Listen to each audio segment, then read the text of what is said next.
तो उसने बोला मैंने यहाँ सामान रखा हुआ है, उसमें धतूरे के बीज थे और धतूरे के फल थे।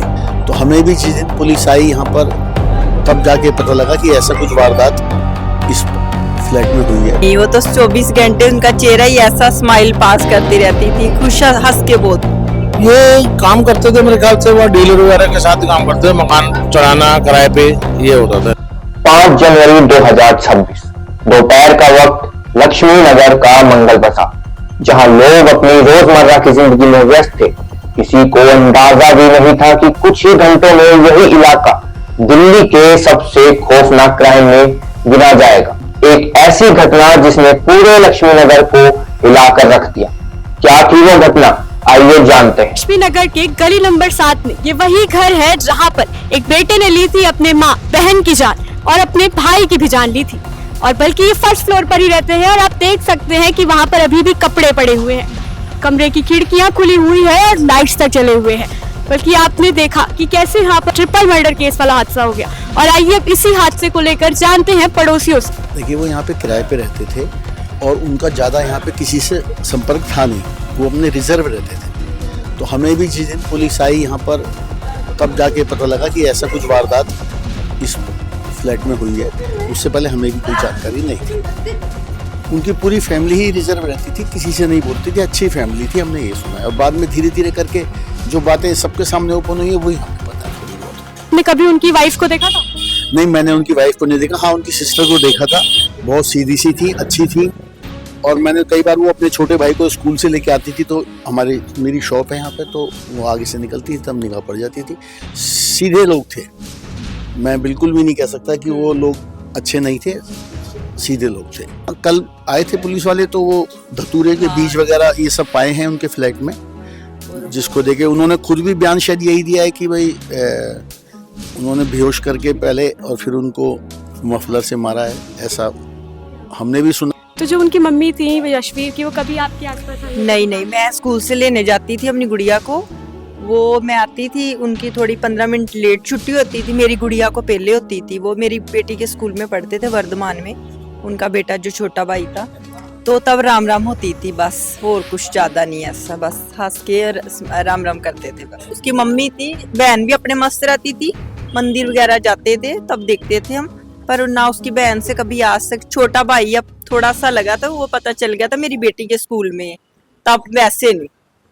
उनकी माँ ने किसी भी प्रकार का तनाव आपसे बताया कभी, किसी प्रकार? नहीं, वो तो 24 घंटे उनका चेहरा ही ऐसा स्माइल पास करती रहती थी, खुश हंस के बोलते थे।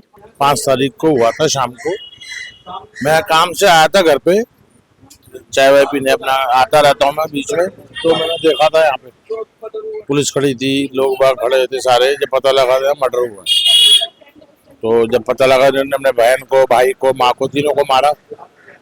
और किस कारण मारा ये नहीं पता लगा। फिर आपको लगा था कि ये लड़का है, आप कभी ऐसा कुछ कर सकते हो?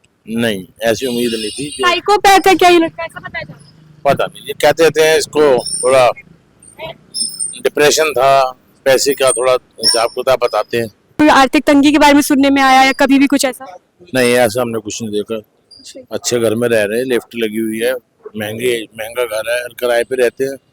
और स्मोकिंग वगैरह भी करता है लड़का, ऐसी बात नहीं। खाना पीना अच्छा था इनका, पैसे की तो मुझे नहीं लगता कोई तंगी होगी। ये काम करते थे मेरे ख्याल से, वो डीलर वगैरह के साथ काम करते थे, मकान चढ़ाना किराए पे ये होता था इनका, जहाँ तक मेरे को नॉलेज है। तो इनका यही काम होता था। पुलिस वाला आए थे, मुलजिम को लेके आए थे यशवीर को। उनके साथ में जो उन्होंने बरामद, तो ऊपर से उसने बोला मैंने यहाँ सामान रखा हुआ है, उसमें धतूरे के बीज थे और धतूरे के फल थे। और नीचे एक थैली में, ऊपर से अलमारी के ऊपर 2 सल्फास की शीशी ली थी। वो पुलिस वाला आके हम सबके सामने पैक करके, सील बंद करके उसको ले गए साथ में। और मैंने सुना था इनके जो पापा थे, मतलब बाहर थे, तो कभी आना जाना रहा, कभी आपसे आए? कभी इनके पापा देखे नहीं, कभी पापा देखे नहीं, कभी नहीं आए ना कभी नहीं। कभी 6 महीने में कभी आते हुए हमें पता नहीं, हमें क्या पता कि हम तो शाम को दुकान वाले चले जाते हैं। मेरे को यशवीर को नहीं जानता, मैं उसका छोटा भाई था जो शाम के टाइम डेली दोनों, मतलब कि माँ भी बहन भी और वो भी मेरी दुकान के आगे से डेली जाते थे वो मंदिर के लिए शाम के टाइम। तो वो मैंने बस सिर्फ उनको जाते हुए देखता हूँ, मेरी उनसे वो कोई बात नहीं होती। वो बेटा उनका नमस्ते करता हुआ मेरे से जाता था, अंकल नमस्ते, बस इतनी मैं जानता हूँ उनके बारे में, बाकी मेरे को और कुछ अब हम चलते हैं उस मंदिर की तरफ जहाँ पर यशवीर और उसके परिवार वाले इस मंदिर में आया करते थे। आइए आपको दिखाते हैं। इस वक्त हम मौजूद हैं उसी मंदिर जिस मंदिर में उनकी माता और उनकी बहू आया करती थी, यानी वो अपनी सास के साथ आती थी और उनका बेटा भी आता था, पर यशवी यहाँ पर बिल्कुल भी नहीं आता था। सुबह शाम मंदिर जाते थे, पूजा पाठ करते थे, अच्छे लोग थे, कोई लड़ाई झगड़ा किसी से नहीं था। सुनने में आया था कि मतलब एक दिन पहले इनकी लड़ाई हुई थी बहुत ज्यादा इसकी, लड़ाई नहीं हुई, पैसे वाले लगते थे। और बताया जा रहा है कि जो उनका बेटा था वो नशे वशे की लत में था। वो था नशे के लत में, बेटा टेंशन में था। केस के हिसाब से क्या जानकारी है, बताएंगे?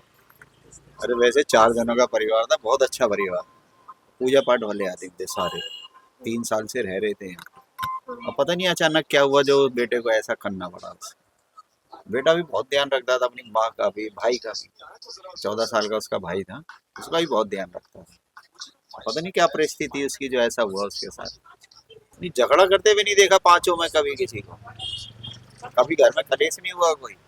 3 साल से हम देख रहे हैं, कभी कोई कलेश नहीं हुआ। कहाँ के रहने वाले थे? सोनीपत के, हरियाणा। और कितने साल हो गए थे इनको यहाँ पे? 3 साल। तो यहाँ पे जब से रह रहे तब से इन्होंने किसी भी प्रकार की मोहल्ले में किसी से भी लड़ाई की? ना, किसी से लड़ाई वड़ाई नहीं हुई। तो आपने देखा होगा किस तरह से स्ट्रेचर पे लेके जा रहे थे और ऊपर ये जो सब हुआ इतना कुछ घर के साथ, कैसा मतलब माहौल हो गया था उस टाइम? अरे बहुत डेंजर माहौल था, बहुत डर गए थे सब जने, पड़ोसी सब परेशान थे, बहुत सारे आदमी, पूरी गली पैक थी।